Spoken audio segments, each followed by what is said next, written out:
Eu passo a palavra, então, à doutora Hélida Graziani, por 20 minutos. Boa noite, Vossas Excelências. É uma honra participar do debate a respeito da PEC 55 e, em especial, gostaria de fazer uma abordagem, embora a reflexão sobre o conjunto das receitas seja o grande mote. Na minha condição de membro do Ministério Público de Contas e acompanhando os impasses, inclusive do ponto de vista do federalismo fiscal, que implicará a aprovação da PEC, eu gostaria de chamar a atenção também do ponto de vista do risco fiscal que a PEC ensejará. A minha fala hoje, ela quer retomar, na verdade, a circunstância muito clara de que os pisos tendem a se transformar hoje, referidos a um percentual da receita, mas tenderão a se transformar num volume cada vez mais consistente de precatórios. Talvez a primeira grande fala que eu tenha a lhes dizer é que a gente precisa conceber o cenário de agravamento da insegurança jurídica na proteção desses direitos fundamentais. E arrolei alguns exemplos muito claros, que a mim me parece que vão ensejar uma explosão de demandas judiciais. Exemplos já considerados, inclusive em decisões do Tribunal de Contas da União, exemplos já considerados do ponto de vista de um debate no Supremo Tribunal Federal, e que, a depender como o governo vai tratar essa questão do exercício de 2017, que ainda é o ano em que os pisos de saúde e educação se manterão, tal como ainda estão regulados no artigo 198 e no 212 da Constituição, teremos, na verdade, uma fragilidade da própria PEC do novo regime fiscal. Então, o que eu tenho chamado de insegurança jurídica, o que eu tenho chamado de risco fiscal, mereceria dos senadores, e nesse sentido a primeira sugestão que já trago, inclusive a inclusão, a inserção no anexo de riscos fiscais da LDO. Recomendo fortemente que se levante todo o conjunto de direitos subjetivos públicos na seara da saúde e da educação, inclusive já reconhecidos nesses precedentes do TCU e do próprio Supremo Tribunal Federal, para que sejam tratados como riscos fiscais no anexo próprio da LDO. Mais do que só debater a PEC nesse momento em que parece dificílimo pactuar soluções intermediárias ou fazer um debate estrutural de um ajuste fiscal que seja também pelo viés da receita, das despesas financeiras, é muito importante tematizar o ciclo orçamentário e mostrar que a PEC, tal como se encontra, trará insegurança jurídica e converterá os pisos em precatórios. Fazer o anexo de riscos fiscais o lugar mais consistente de questionamento da viabilidade de esvaziar a eficácia imediata desses direitos. É claro que esse é um debate que é muito importante resgatar os precedentes, resgatar como o Supremo tem julgado, e arrolei vários pontos de partida para que constem como risco fiscal na LDO. Ao que me consta, procurei apurar, ainda não foi promulgada a LDO, não sei se ainda é tempo de esse debate acontecer, mas de toda sorte, se nesse exercício não for possível, já no próximo exercício, inserir como risco fiscal o descumprimento dos pisos da saúde e da educação, capaz de enfraquecer a sua eficácia. A primeira questão que lhes trago é exatamente o precedente da ADPF 45, a arguição de descumprimento de preceito fundamental, quando o ministro Celso de Mello, em 2004, de forma muito explícita, refutou a possibilidade de contabilizar no piso da saúde despesas financeiras do Ministério da Saúde. Naquela ocasião, o ministro Celso de Mello disse: não cabe a manipulação da atividade financeira do Estado para negar a efetividade de direito fundamental. Esse é um forte precedente. O segundo precedente que trago é o da DPF 347, que descontingenciou os recursos do Fundo Penitenciário em setembro do ano passado. E agora, quando vem a ideia de converter os pisos, que hoje estão atrelados ao percentual da receita, em apenas uma garantia de correção pela inflação, mudando o próprio indexador de aplicação, essa perda da proporcionalidade entre receita e despesa pode sim ser confrontada judicialmente. Por isso trago aqui, me permitam, dado o tempo curto, mas eu me permito trazer um excerto da fala do ministro Celso de Mello na DPF 45. Ele dizia: não se mostrará lícito ao poder público fraudar, frustrar ou inviabilizar o estabelecimento e a preservação em favor da pessoa e dos cidadãos de condições materiais mínimas de existência. A cláusula da reserva do possível, ressalvada a ocorrência de justo motivo objetivamente aferível. Peço Vossas Excelências para impugnarem esse justo motivo objetivamente aferível.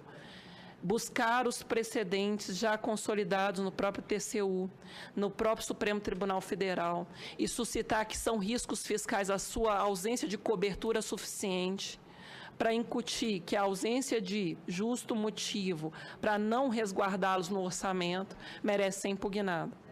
Não há justo motivo se a receita começar a crescer.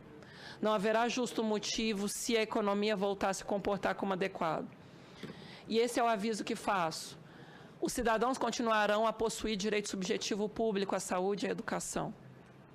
Portanto, a ideia de que teremos um adensamento, um volume cada vez mais considerável de precatórios exigindo a eficácia desses direitos, merece sim ser tratado dentro do anexo próprio da LDO, que é o anexo de riscos fiscais, até para começarmos a exigir a previsão de reserva de contingência proporcional. Vejam, se é um risco fiscal, há de haver uma reserva de contingência capaz de suportar. Porque esse adensamento de precatório com a postergação correspondente do direito fundamental não é admissível. É muito importante trabalhar a ideia de que, sendo direito subjetivo público, ele não pode ser negado. E o adensamento na forma de precatório é um risco fiscal ao qual deve corresponder, sim, no montante da reserva de contingência, uma proteção, uma cautela, até para a eventual situação de descasamento do dever para com a lei de responsabilidade fiscal, para com a lei orçamentária e eventual crime de responsabilidade. Deixar expandir exclusivamente o volume de precatórios judiciais numa seara onde os direitos fundamentais são, sim, direitos subjetivos públicos exigíveis, é algo que, no médio prazo, pode ensejar uma desobediência em relação ao regime da própria responsabilidade fiscal e de cumprimento da lei de orçamento. Agora eu já quero trazer os exemplos, exatamente porque o tempo é muito curto. Eu tenho pensado em fazer um debate bastante aplicado e quero suscitar que essa perspectiva de risco fiscal, o descasamento da proporcionalidade entre receita e despesa, entrando no anexo de risco fiscal e tendo que ser tratado como algo que a reserva de contingência vai ter que prever também volumes de recursos. Os exemplos que lhes trago são: o Fundeb tem prazo de duração estimado até 2020. O Fundo de Desenvolvimento da Educação Básica e Valorização do Magistério não durará a menos que outra emenda constitucional altere esse arranjo, não durará para além de 2020. Assim está no artigo 60 da DCT, e o modelo que substituirá será o modelo do custo aluno qualidade inicial, CAQui, e custo aluno qualidade. O MPF já ajuizou uma ação civil pública, o MPF, a colega do Rio de Janeiro, ajuizou uma ação civil pública demandando que a União já regulamente o CAQui, até porque ela está em mora.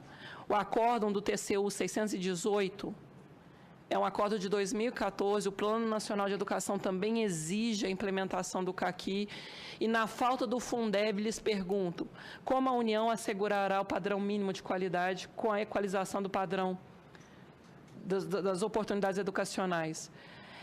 Imaginemos nós, se já está judicializado na Justiça Federal, em sede de ação civil pública, e a União mantendo o padrão de aplicação no Fundeb em 10 bilhões, claramente insuficiente para promover a equalização de oportunidade educacional, claramente insuficiente para avançar na ideia de padrão mínimo de qualidade. Se isso vai agora, com a ideia de um ajuste fiscal que constrange apenas pela correção da inflação, vai conseguir atender a essa ação civil pública. Não é para curto prazo, é claro, uma ação civil pública demora, mas é um risco fiscal, inclusive porque o TCU já determinou desde 2014, a Justiça Federal foi provocada e se estima, a Fineduca, que é uma organização de pesquisadores do financiamento da educação, estima que seriam necessários pelo menos 40 bilhões de reais para conseguir implementar esse salto qualitativo na educação básica de qualidade. Há de se tratar a ideia de que uma demanda judicial nessa seara, após a busca pelo TCU dessa regulamentação, como algo que tem que ser tratado como risco fiscal, como um esvaziamento de um dever constitucional que não é possível mais adiar.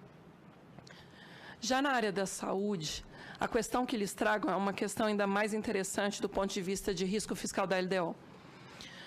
A emenda 86 foi aprovada pelo Congresso, promulgada pelo Congresso em março do ano passado, especificamente nos seus artigos 2º e 3º, que a PEC 55, inclusive em relação ao artigo 2º, pretende revogar, está sob debate no Supremo Tribunal Federal. Pode parecer à primeira vista que, assim que a PEC for promulgada, vai perder o objeto dessa ação direta de inconstitucionalidade 5595, mas não perderá. É muito interessante tratar que a reflexão que o Supremo já está em vias de deliberar, sobretudo no exame de medida cautelar, é sobre a vedação de retrocesso nos pisos de custeio, aqui no caso especificamente da saúde. Na DI 5595, o Supremo foi provocado a dizer que não pode haver redução do patamar do piso de custeio da saúde, especificamente porque a emenda 86 previu subpisos. No caso da saúde, 13,2, da receita corrente líquida em 2016. Só um momentinho. E o artigo 3º da emenda 86 é especificamente sobre a possibilidade de não ser mais fonte adicional de receitas para a saúde a questão dos recursos do pré-sal. O debate que o Supremo vai enfrentar é de tal ordem, no mérito, de se o piso pode retroceder, que certamente o Supremo enfrentará. E aí, nesse caso, diferentemente dos mandados de segurança a respeito da PEC, não é possível simplesmente preservar a ideia do debate no Parlamento, a autocontenção do Supremo, porque a matéria já está em vigor, não é uma perspectiva de autocontenção, de separação de poderes, e o debate vai ter que retomar, por dever de coerência, a ADPF 45, a ADPF 347. Eu ponho muita esperança. O relator é o ministro Ricardo Lewandowski, e realmente entendo, nesse caso, que o Supremo, para que se mantenha coerente com a sua trajetória decisória, inclusive em dezembro do ano passado, em relação à saúde, a questão de diferença de classe no atendimento do SUS, se paciente poderia pagar para ser atendido um médico da sua preferência ou numa estrutura hospitalar mais adequada, o Supremo diz que é inconstitucional estabelecer qualquer discriminação em relação ao atendimento do SUS. Não admitiu sequer cobrar pelo médico de preferência do paciente. E a fundamentação naquela ocasião, o ministro Dias Toffoli havia sido relator, é que senão o país retrocederia ao modelo do INAMPS. Vejam, na ADI 5595, senhores, vossas excelências terão uma oportunidade belíssima de testar a coerência interpretativa do Supremo Tribunal Federal em relação à defesa dos pisos, especificamente no caso o piso da saúde. A ideia de vedação de retrocesso, a ideia de que o direito fundamental à saúde não comporta redução de proteção, porque os pisos, em última instância, operam como um mecanismo de proteção do próprio direito fundamental. Nós equiparamos como se fossem garantias fundamentais análogas à ideia do habeas corpus e do habeas data. São remédios constitucionais. É esse o debate que está no Supremo, é esse o teor da petição inicial do Procurador-Geral da República. São remédios constitucionais. Assim como não é possível reduzir o nível de proteção do direito fundamental à saúde, não é possível extinguir o SUS, não é possível deixar de financiá-lo adequadamente. Então, não percamos a esperança num primeiro movimento de curto prazo da PEC 55. Porque tanto na questão dos riscos fiscais, quanto nas decisões que o Supremo já está provocado a decidir, e a própria Justiça Federal, em primeira instância, já vai ser provocada a decidir, temos que fincar a pé de que os direitos fundamentais à saúde e à educação são amparados por garantias fundamentais com a mesma estatura de cláusula pétrea. Assim como o direito de ir e vir é amparado, protegido pelo habeas corpus, o direito fundamental à saúde é amparado pelo seu piso de custeio. E não se trata apenas de uma escolha da emenda 29 a partir de 2000. A bem da verdade, a ideia de que a saúde teria uma proporcionalidade de proteção de custeio já estava no artigo 55 da DCT, com a perspectiva de 30% do orçamento da Seguridade Social. É claro que a fragilidade ao longo do tempo foi esvaziando, mas esse é um debate muito importante para ser feito, inclusive tensionando a ideia de freios e contrapesos. No ano que vem, ainda os pisos de saúde e educação serão uma proporção de receita. Ainda serão aplicados os artigos 198 e 212. E por isso tenho muito dito aos colegas, no sentido de que precisamos suscitar um controle incidental, tanto na primeira instância, quanto também esperando que o Supremo mantenha a sua coerência decisória. A despeito de todas as dificuldades que normalmente a questão da atuação no âmbito do Supremo, muito politizada por vezes, envolve.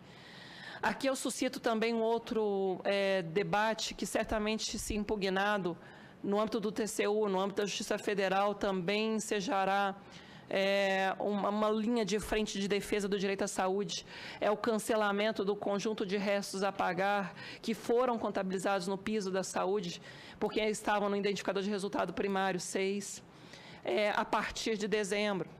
Estarão bloqueados a partir de novembro, final de novembro, caso não sejam efetivamente processados e quitados, serão cancelados. Ora, se foram contabilizados em exercícios anteriores como piso de custeio da saúde, não se pode simplesmente dar um calote de qualquer natureza nesse piso. Impõe-se a medida compensatória, é disso que trata a Lei Complementar 141. Ali eu trouxe um debate que é muito interessante, também mostrando rotas alternativas de pensar esse constrangimento fiscal dos direitos fundamentais à saúde e à educação, no sentido de que, vejam, especialmente a última notícia, um outro fluxo de judicialização. No estado do Rio Grande do Sul, os hospitais filantrópicos, os diversos hospitais credenciados ao SUS, entraram com ação por bloqueio das contas da União, demandando o bloqueio das contas da União. Exatamente pelos atrasos dos repasses, a insuficiência do montante na relação sinalagmática do que eles prestam e do que eles estão recebendo. Cheguei a citar uma notícia até de que os bancos estão criando uma linha de crédito de consignação, de crédito consignado para quem presta serviço SUS, esvaziando uma relação que é de defesa da sociedade. E essas duas notícias, eu vejo com muita tranquilidade a perspectiva de uma outra linha de debate, que não seja apenas a PEC agora. Será um risco fiscal a expansão da judicialização da saúde?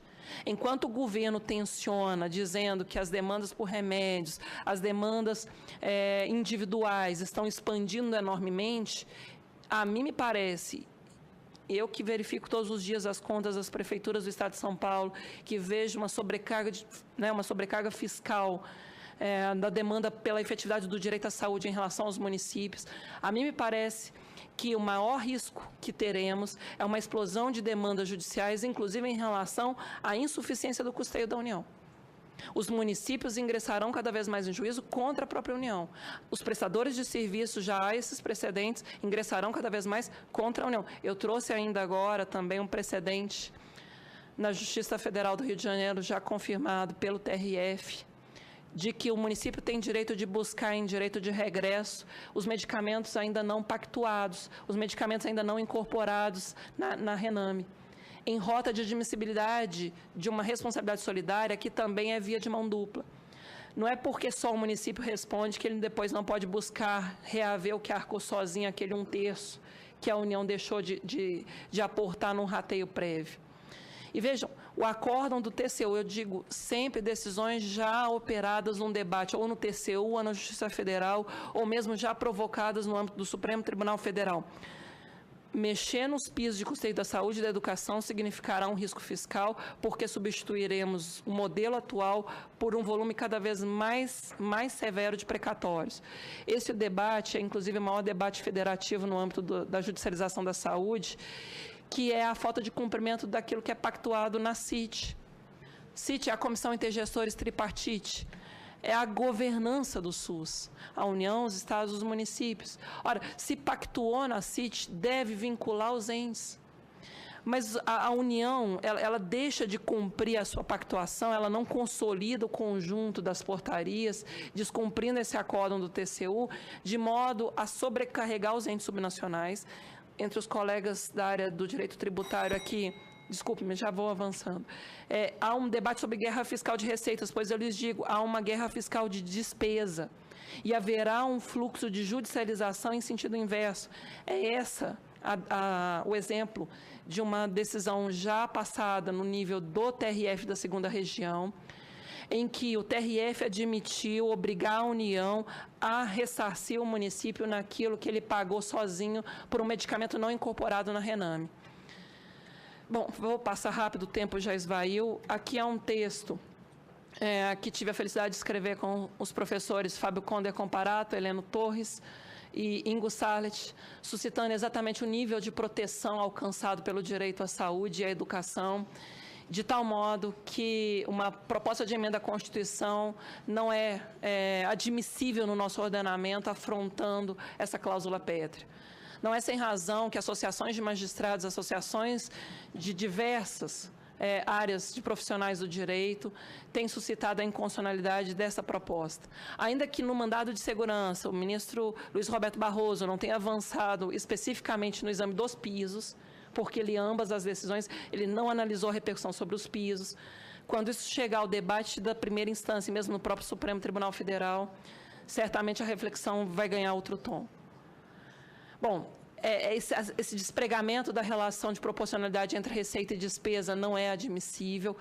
Há tributos que se justificam no ordenamento especificamente pela destinação que tem.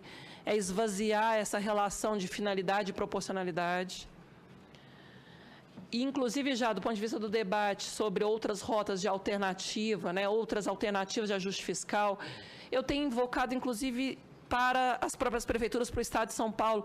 Se nós já temos no ordenamento brasileiro, na Lei de Responsabilidade Fiscal, mecanismos de ajuste, e aí invocando até a Lei das Eleições, que cria restrição, mesmo não sendo um período eleitoral, se não se paga a folha, se não se cumpre os pisos da saúde e da educação, o ente deveria ter sobre si as mesmas restrições, por exemplo, da lei eleitoral, que não admite contratação de show artístico, que não admite realização de obra nova, que não admite despesas com publicidade fora do estritamente essencial. E é esse o debate que invoquei nesse texto, inclusive em relação às renúncias de receitas.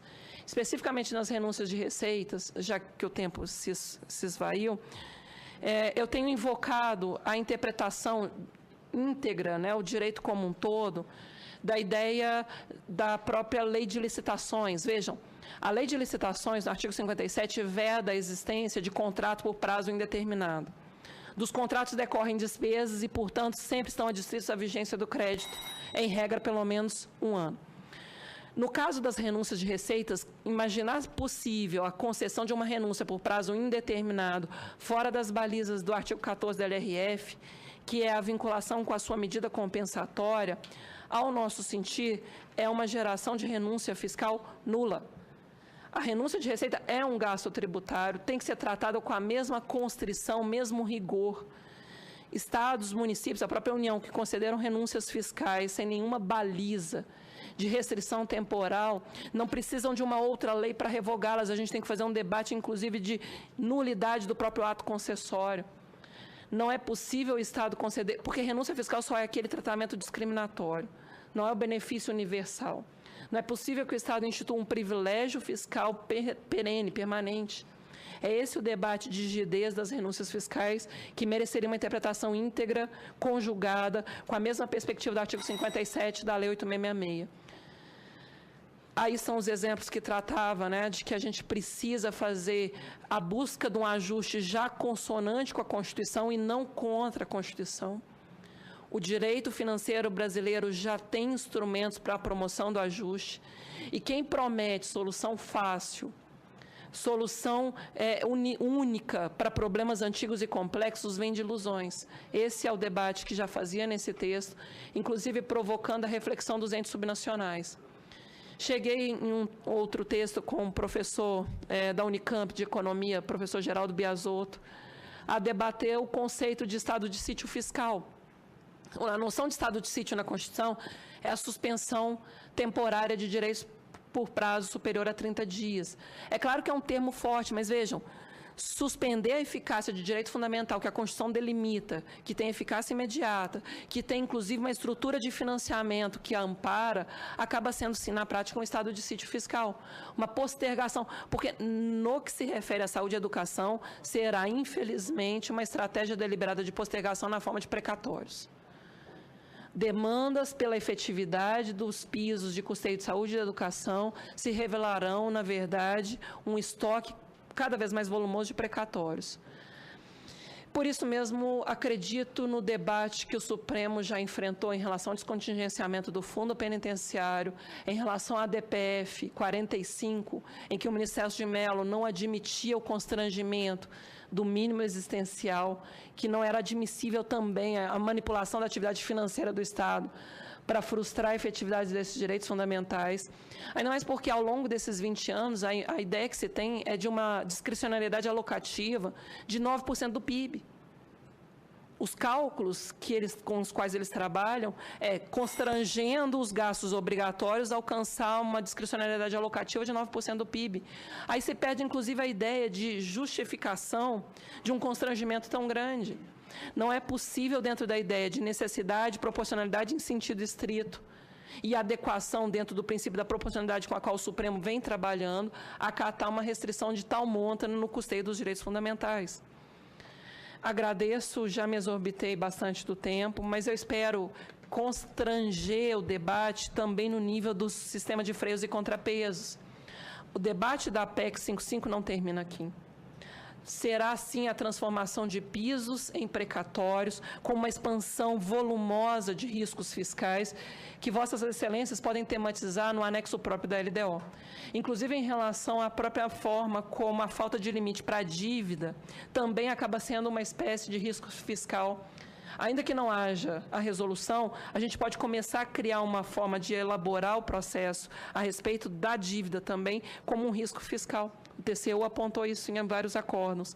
Então, se Vossas Excelências tomarem como um ponto de partida as demandas judiciais já em curso, tanto a questão do Fundeb, que será CAQI e CAC, custo aluno qualidade inicial, quanto na saúde, especialmente a DI 5595, será um debate muito interessante nas próximas LDOs, suscitar o risco fiscal com a necessidade da reserva de contingência cobrir a efetividade dos direitos à saúde e educação. Obrigada mais uma vez, desculpe o pequeno exorbitei do tempo. Obrigada, doutora Hélida. Não, mas é uma abordagem bem interessante. Aliás, é a primeira vez que essa abordagem vem aqui nesse debate, né, como direito e garantia fundamental, o problema de poder ir para precatório, enfim, achei muito interessante.